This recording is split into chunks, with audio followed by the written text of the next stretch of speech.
Alam ni Nancy na mayroon siyang sixth sense. Ilang beses na niyang napatunayan ito. Bata pa siya ay nakakakita na siya ng mga multo sa paligid. Iba-iba ang anyo. May parang bilog lang na liwanag o tinatawag na orb. Mayroong hindi buo. Mayroong medyo buo pero translucent. At mayroong malinaw na multo. Pero dinedma niya. Natutunan niyang paglabanan ang kanyang takot sa mga ito sa paglipas ng panahon. At patuloy siya sa pagkukunwaring wala siyang ganitong abilidad. Ibig niyang maging normal lamang na gaya ng ibang kabataan. Nagpatuloy ang pagtatakwil ni Nancy sa kanyang sixth sense hanggang sa magkolehiyo siya. At kahit papaano, na-realize niya na okay lang na may ganoong abilidad. Kaya nagbabasa-basa siya minsan ng mga libro sa college library tungkol sa mga multo. Nasa third year college si Nancy na makilala niya ang isang babaeng multo na nagngangalang Chelsea. Hapon na noon ay ayaw pa tumigil ang masugid na kalangitan. Panay ang buhos ng ulan. Naghihintay siya sa waiting shed sa harap ng eskwelahan kasama ang 3 estudyante nang biglang may tumabi sa kanya. Akala niya ay estudyante rin pero nang lingunin niya ay multo pala. Nakasuot ito ng uniformeng pang-estudyante at kilala niya ang eskwelahang may ganoong uniforme. Tumingin sa kanya ang babae at napansin niyang maganda ito. Nagmamakaawa ang babae.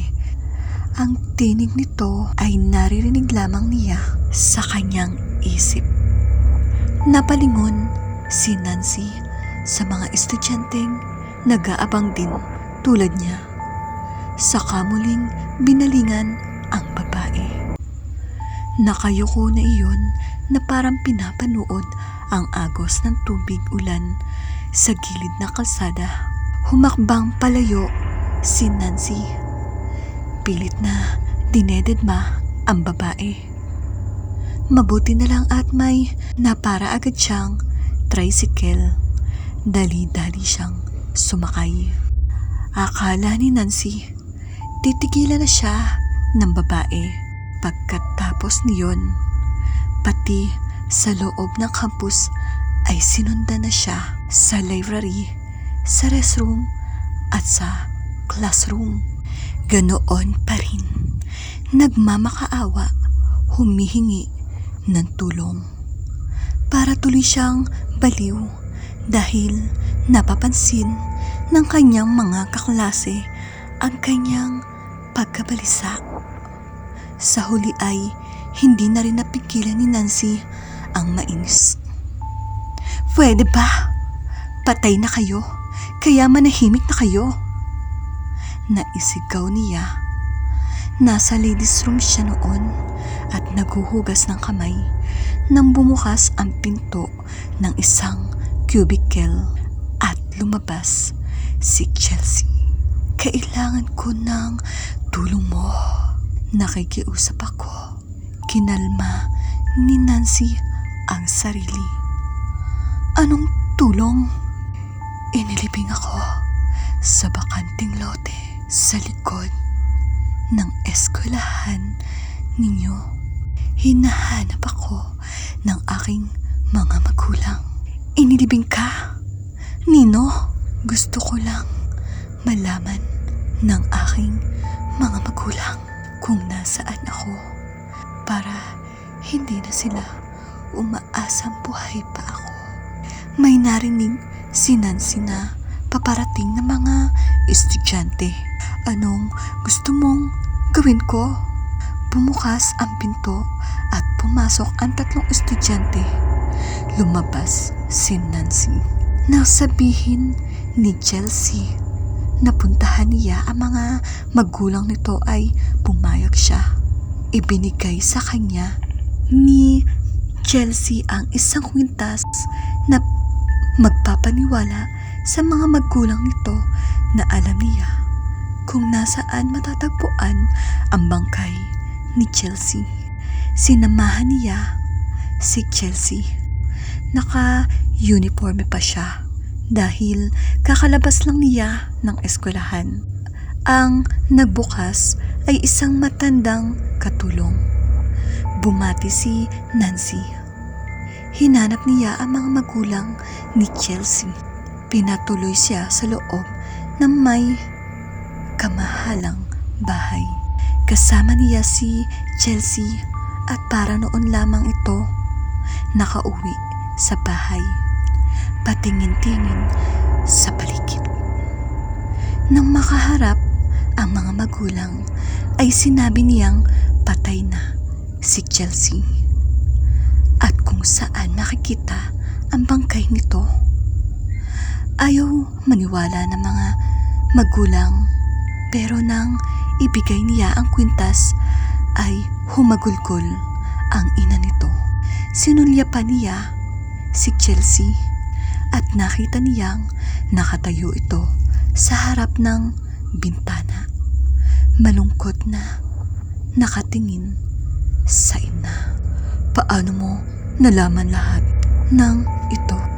Tanong ng ama. Hindi ko po alam kung paano ko ipapaliwanag ang aking sarili. Pero noong isang araw po ay lumapit siya sa akin. Humihingi siya ng tulong. Hindi makapaniwala ang mga kaharap niya. Isa na po siyang multo. Dugtong pa ni Nancy. Sino raw ang gumawa sa kanya? Tanong ng ama. Ayaw niya pong sabihin. Nasaan ang anak ko? Nandito ba siya? Gusto ko siyang makita. Tanong naman ng humahagulgol pa rin ina. Sinulyapan muli ni Nancy si Chelsea. Tumango ito. Nandito po siya.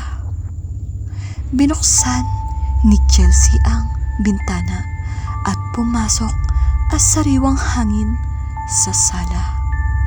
Napalingon ang lahat, pati ang mga katulong na nakatayo sa paligid. Ang gusto lang po ng inyong anak ay mapanatag na po kayo para malaya na siyang makaalis. Umiyak na rin ang ama. Kinabukasan ay kasama si Nancy sa bakanting lote sa likod ng kanilang eskwelahan.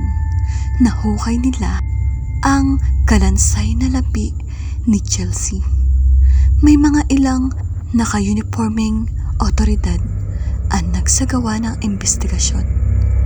At nang matapos ang pagkuha ng labi ni Chelsea ay nagpasalamat sa kanya ang ama't ina nito. Nasulyapan noon ni Nancy si Chelsea sa may di kalayuan. Nakangiti. Ginantihan din ni Nancy na simpleng ngiti si